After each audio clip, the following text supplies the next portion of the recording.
Belçika'nın Anvers şehrinde bulunan Sint Anna Tüneli'ne hoş geldiniz.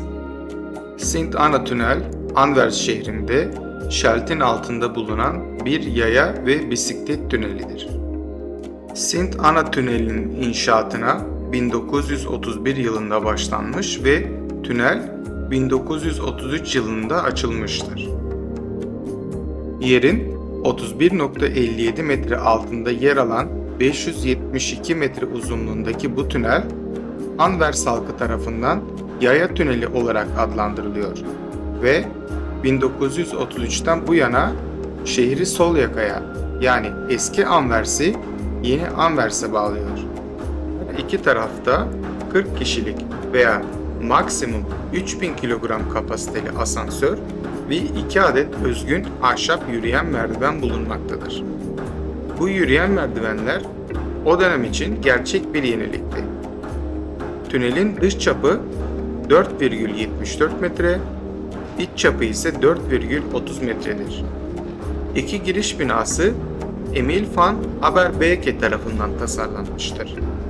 Scheldt Nehri'nin altında 3 adet tünel bulunmaktadır.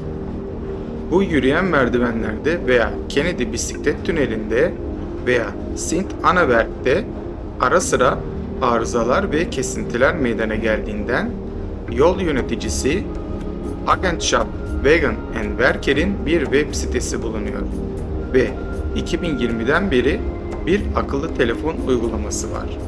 Web sitesi üzerinden veya akıllı telefon uygulaması üzerinden bu 3 bisiklet bağlantı yolunun kullanılabilirliği kontrol edilebilir. Yayalar ve bisikletler için ayrı şerit yok.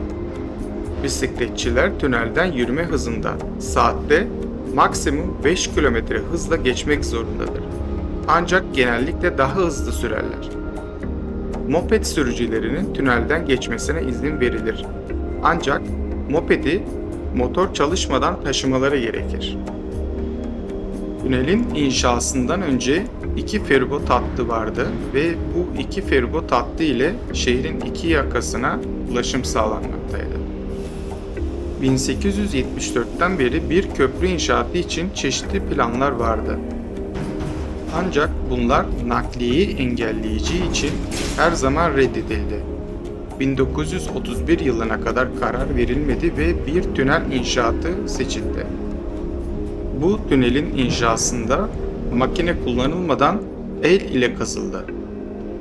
Tünel kaplaması kurşun bağlantıları sahip dökme demir elemanlardan oluşur. İç duvar seramik duvar karoları ile kaplandı. Tünelin maliyeti 40 milyon Belçika frankıydı. 2022'deki değeri yaklaşık olarak 21,5 milyon euro civarındadır. 28 Haziran 1931'de başlayan çalışmalar 14 Ağustos 1933'te tamamlandı.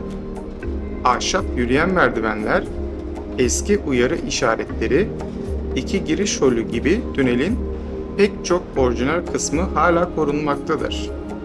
Tünelin boyutları ve asansörler, Waasland Tüneli'nde herhangi bir olay olması durumunda ambulans veya polis aracıyla tünelden geçilmesine olanak sağlayacak şekilde tasarlandı. Ancak Kennedy Tüneli'nin tamamlanmasından sonra bu işlev gereksiz hale getirildi. 1944'te geri çekilen Alman ordusu sol yakadaki asansör ve yürüyen merdivenlerle giriş binasını havaya uçurdu. İyileşme birkaç yıl sürdü. O zamana kadar Waasland Tüneli de kullanılamaz hale getirildiği için yolcular tekrar tekneye binmek zorunda kaldı. Savaştan sonra 1992 ve 1993 yıllarında tünel restore edildi ve rahatsız edici reklam panosu kaldırıldı. 1995'ten bu yana tünelde yürüyüş temposunda bisiklet trafiğine izin veriliyor.